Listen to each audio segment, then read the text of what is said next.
Greetings, TheWarOwl greets you. Let's chat a bit about Overwatch as I croon you with this fantastic new microphone in my newly acoustically treated room. As the new kid on the block of shooters, it would be irresponsible for me not to chat about this game. I've played about 10 hours of it post-release and have been having a fantastic time. I've been maining Hanzo and really enjoying it because he's a very hands-on character. So is the game any good? The best aspect of the design of Overwatch is the flow of the experience. I'm constantly doing something during gameplay, and the games are short enough to keep me wanting more. This is one of those games where you start playing, completely lose track of time, only to notice it's 2 a.m. and you have to get up for work in a few hours. What I'm trying to say is, this game ruins lives. But in a good way, like gambling and hookers. The character design is fun despite being at times uninspired and in reality recycled assets from a failed title. The butt poses are glorious, the visual style of the game is bright and exciting without being annoying, and the sound design is absolutely fantastic.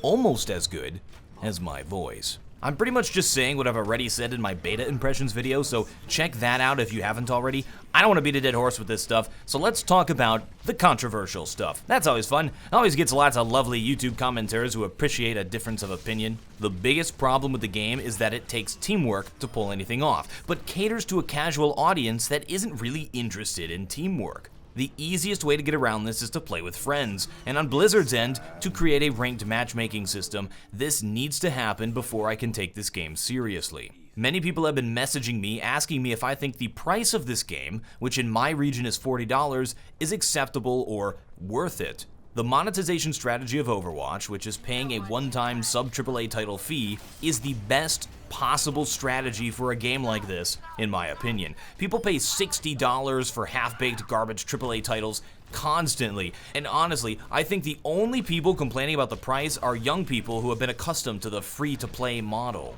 To put that in perspective, I was one of those suckers who paid $40 for TF2 on release, a game which is now free. Think of it this way, a cheater gets caught and banned. They have to pay $40 for a new account. Ain't nobody gonna do that. People try to say the game shouldn't cost that much since it doesn't have a single-player campaign. It's true, this is a multiplayer game, but I'd rather not have a single-player campaign or we'd end up in the situation like Battlefield where you basically just have two different games on the same engine, the single-player experience and the multiplayer. Confession, I've never played the single-player campaign for Battlefield, nor do I care to. The co-ops were fun though. A game is worth what people are willing to pay for it, and $40 to me as a consumer is a fair price. Otherwise, I wouldn't have bought it. I did not purchase Evolve, I didn't purchase Titanfall, I didn't purchase Doom, but I did purchase Overwatch and feel completely justified in that decision after putting 10 hours into the game. You folks have asked me repeatedly if I think Overwatch will become an eSport. My opinion on the matter is that eSport is good business for the game, so I have no doubt that Blizzard will try to artificially promote the game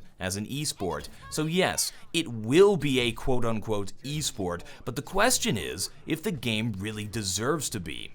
I would say the biggest factor that excludes Overwatch from being taken seriously as a competitive shooter is the netcode. The server tick rate is 60. That means there are 60 processing cycles happening every second. This would be somewhat acceptable, except that the client tick rate, meaning how often information is sent to the game server, is 20 tick. They try to mitigate this issue by queuing up your movements and doing all kinds of client-side detection and tricks to prevent you from noticing it, to give you a smooth gameplay experience. If you don't notice the netcode problems as a casual player, there really isn't an issue because it's just for fun. It's a game to unwind after work or school with your friends. However, when we try to think of Overwatch as a competitive game where top players have reaction times of less than 180 milliseconds, which is my reaction time, or about 3.5 client-side ticks, it'll honestly be a really goofy experience. To put it in perspective, Counter-Strike Global Offensive is played competitively at a rate of 128 updates a second.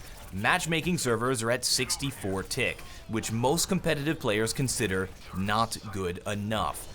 This means your computer, while playing Counter-Strike, is sending information 6 times as fast as it would in Overwatch. This issue could be overcome if Overwatch decided to allow private server hosting and modify the game to allow private servers to host at 120 tick. Allowing private server hosting is paramount for a game like this, allowing players to set up practices, scrims, and allow for the community to flourish. Forcing esports may work in the short term, but allowing the community to organically grow and providing the tools for competitive players and content creators is a much better long-term solution. There also currently isn't a lot in terms of providing for a good viewing experience. There needs to be a way to record and view demos and set up custom games with custom rules. Currently, the only way for me to get footage is to just record my first-person perspective. That just isn't good enough. It'll be interesting to see if Blizzard actually cares enough about community to provide these tools. Beyond the technical limitations of the game in terms of a competitive shooter, there are also gameplay concerns. There are many classes that are useful for the situation that just don't make sense from a competitive perspective because of how easy they are to use and how low the skill ceiling is. It's just not very much fun to play or watch when it's really easy to do.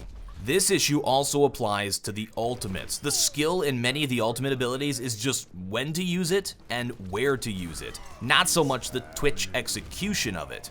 This is fairly evident with how many really lame play of the games we've all had to watch. Now I know this is the internet, and what I say is going to be taken very far out of context, so let me say that I'm not presenting this issue as a superlative. I'm not saying it's the worst game ever and it takes no skill. I'm just saying that I think it'll be a problem when viewing the game as a real esport, where players devote their lives to playing the game, practicing 10 hours a day and playing for millions of dollars. I also think, particularly with the technical aspects, that the game has a lot of potential for improvement. However, with Blizzard at the helm and how they've handled StarCraft 2 in the past, which still does not have LAN support, I am highly doubtful that any of these issues will be resolved or even addressed in a respectful manner.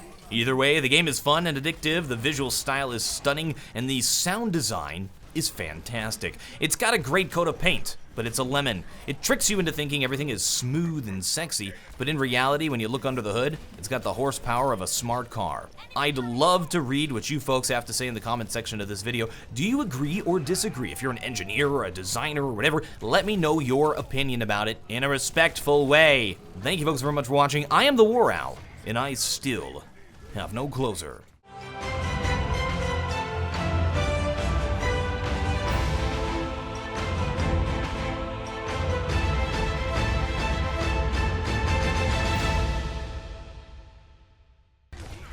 Good, I was worried about.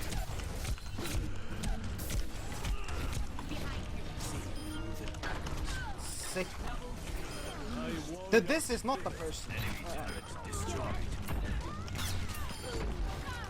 Dude, I might be the best Overwatch player.